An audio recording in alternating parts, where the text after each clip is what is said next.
এই দেখো, এই জমিটা শুনলাম নাকি সেল হয়ে গেছে, যে কিনেছে সে এটাকে বাউন্ডারি করছে। যাক, এই যে জামা কাপড় এদিকে মেলে দিয়েছি, ছাদে আর যাইনি, কারণ মেয়ে চলে গেছে কলেজে। ছাদ থেকে জামা কাপড় আনতে যেতে পারবো না, পায়ে তো ব্যথা, তারপরে এই এক হয়েছে ঘাড়ের মধ্যে আমার মুখটা কেন ফুলেছে জানি না। আর এদিকেও বেরিয়ে যাচ্ছে চেম্বারে। রায়ান তো চলে গেছে স্কুলে, আসারও টাইম হয়ে গেছে। আর দিদি কিছুই রান্না করেনি। আমি একটু পায়েস করেছি, কারণ কালকে আমি মা আর বৌদি মিলে সোনাইকে আইবুড়ো ভাত দেবো। মার অ্যারেঞ্জমেন্টেই বেশি, আমার আর বৌদির আর কি সাইড অ্যারেঞ্জমেন্ট, তো তার জন্য আমি একটু পায়েস করে নিয়েছি।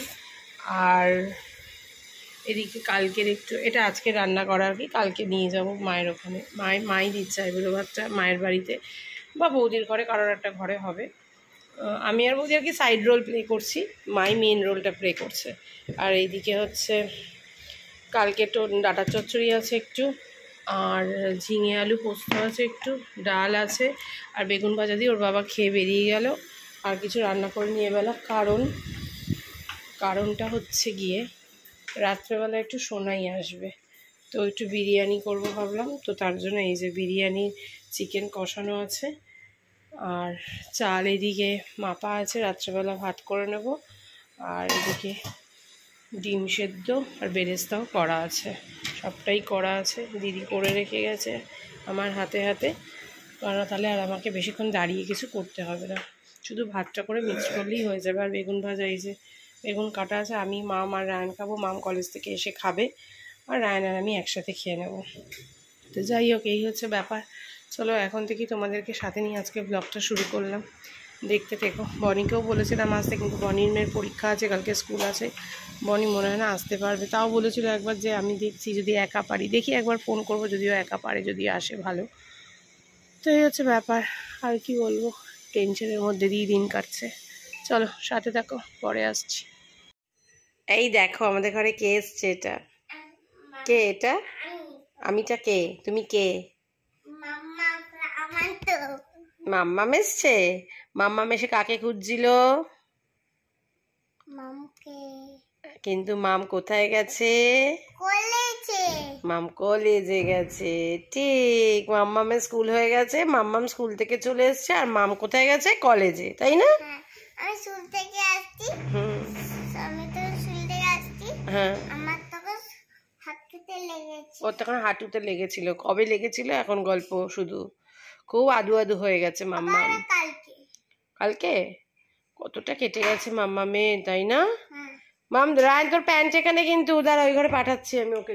মাম্মাম এটা দিয়ে আসো তো, দাদাকে দিয়ে আসো, এটা এনো এনো, দিয়েই চলে আসো। আর আমি ভাগবত চ্যাপ্টার 1টা কালকে অর্ধেকটা দেখা হয়েছিল, আর দেখা হয়নি, তো এখন ওটাই দেখছিলাম বসে বসে। বাজে 1:45, রায়নও এসে গেছে, রায়ন স্নান করে বেরোলো জাস্ট। এসো মাম্মাম, চলে এসো। এখানে রেখে দাও, এখানে রেখে দাও, এখানে রেখে দাও, আমি রেখে দাও, এখানটা রেখে দাও, এখানটা রেখে দাও। হ্যাঁ, থ্যাংক ইউ। আসো, বসো পড়ো। চালা, কাশ্মীর ফাইলসটা খাওয়া দাওয়া হয়ে গেছে। পুচকুকে এই স্বর্ণা নিয়ে চলে গেল 2:15 বাজে। মাম তো এখনো ফোন করলো না, বুঝতে পারছি না কখন আসবে। ওখানে মামের খাওয়ার জুড়ি চাপা দেওয়া রয়েছে, মাম আসলে গরম করে দেবো। ওখানে নিম কাঠ আছে, তাই গরম হয়েছে কিনা।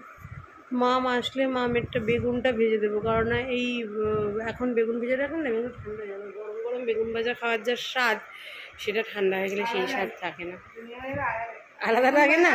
বেগুন ভাজা, ঘি আর কাঁচা লঙ্কা, আর কিচ্ছু লাগে না। এই শীতটা একটু ঠান্ডা পড়লে বেগুনগুলো আরেকটু ভালো লাগবে না, আরও ভালো লাগবে। যাই হোক, চলো দেখি মাম কখন আসে। একটু দেখি কাশ্মীর ফাইলসটা। প্রায় 5টা বাজে, মহারানী অনেকক্ষণ আগে এসে গেছে। হ্যালো। আর আরেকজন পড়তে চলে গেছে অনেকক্ষণ আগে। আমি একটু শুয়েছিলাম, মাম আসার আগে শুয়েছিলাম। মাম আসার পর আমি ওকে বেগুন টেগুন ভেজে দিলাম, খেতে টেতে দিলাম, ওর বাসনটা ধুয়ে রেখে দিয়েছে।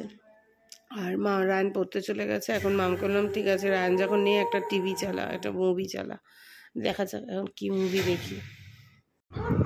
মাম্মাম এই ড্রেসটা একদিন আন্টিকে দেবে? মাম্মাম না, মার পেয়ে যাব। কেন আন্টিকে দেবে না কেন? কে বলেছে আন্টি পড়ে না? আন্টি সব পড়ে। তাতে কি করেছো? 1 2 ছুটি পেছন করে দেখি।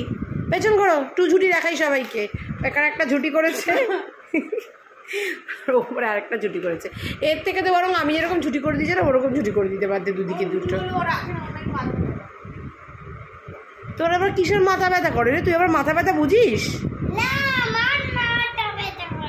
মাথা ব্যথা করে নাকি?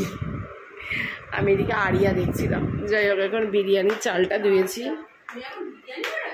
সব রেডি, শুধু ভাতটা করে মিক্স করবো। আমি এইটা এর মধ্যে অর্ধেক করবো, কারণ বনিও আসবে, এই ভাগ ভাগ করে নেবো, একটাতে হবে না। চালটা একটু বেশি দিয়েছি। বাজে 6:25, রায়নও চলে এসছে, রায়ন পড়তে বসেছে ওই ঘরে। চলো, এতক্ষণ ব্রেক নিয়েছিলাম আরিয়া থেকে। ওইদিকে মামের অলমোস্ট হয়ে এসছে কুলোটা। এবার সোনাই এসে যদি আর কিছু করতে বলে করবে। আমার বিরিয়ানি ডান, একটু দমে বসিয়েছি, একটু আজকে গ্রেভি ছিল বলে দমে বসিয়েছি, তাহলে জলটা টেনে যাবে। নিচেরটার মধ্যে একটু গ্রেভি ভাব আছে, উপরেরটার মধ্যে নেই, নিচেরটার মধ্যে অল্প একটুই আছে। তো যাই হোক, আর 3টে ডিম মানুষ সেদ্ধ বসিয়ে দিয়েছি, যেহেতু বনিরা আসছে। তো এই হচ্ছে ব্যাপার। তো চলো, এখন একটু আরিয়াটা দেখি, বিরিয়ানিটা যখন খুলবো তখন তোমাদেরকে দেখাবো। এখনও অবধি সোনাই এসে পৌঁছয়নি, 7:30 বাজে। তো চলো, রায়ন ওই ঘরে পড়ছে, ওইটা আরিয়াটা দেখিনি। আর কুচকুচল চলে গেছে বললামই। এদিকে দিয়ে দিয়েছি রায়নকে আর মামকে খেতে। এখনও বনি এসে পৌঁছনি, সোনাই এসছে, কিন্তু সোনাইয়ের অফিসের কল এসছে, ওই ঘরে কল অ্যাটেন্ড করছে। এই যে কি রায়ন, ভালো হয়েছে বিরিয়ানিটা? ওর বাবা কখন আসবে জানি না, বাজে ওই দেখো বাবা, কি হয় ফোনটা। চলো, বাচ্চা কাচ্চা খেয়ে ঘুমিয়ে পড়েছে, এখন আমরা খেতে বসেছি। সোনাই আর মনিকে এখানে খেতে দেওয়া হয়েছে, আর আমরা বসে ডিম বুবুকে দিয়ে দেওয়া হয়েছে একটা, দেখো ডিম বুবুকে একটা দিয়েছি। আর এখন আমরা খেতে বসে যাবো। আজকে একটু স্পাইসি হয়ে গেছে বিরিয়ানিটা, আদারওয়াইজ তো রায়ন আর মাম খেয়ে বললোই, শুনলে ভালো হয়েছে। বনি আসার পর বনি আর বনির মেয়েকে দেখানো হয়নি, গান চলছিল, আর এখানে এত হাহাহি হচ্ছিল যা হয়, তা আর ওই জন্য ব্লগ করা হয়নি। তো চলো, এখন আমরাও খেয়ে নিই, আমি আর ওর বাবাও বসে যাবো। আজকের মতো ব্লগটাকে এখানেই শেষ করছি। কারো যদি কোথাও একটু ভালো লেগে থাকে, like, comment and share, subscribe করে দিও। সবাই খুব ভালো থেকো, সুস্থ থেকো, সাবধানে থেকো। আবার কালকে দেখা হচ্ছে। Tata, bye bye, good night.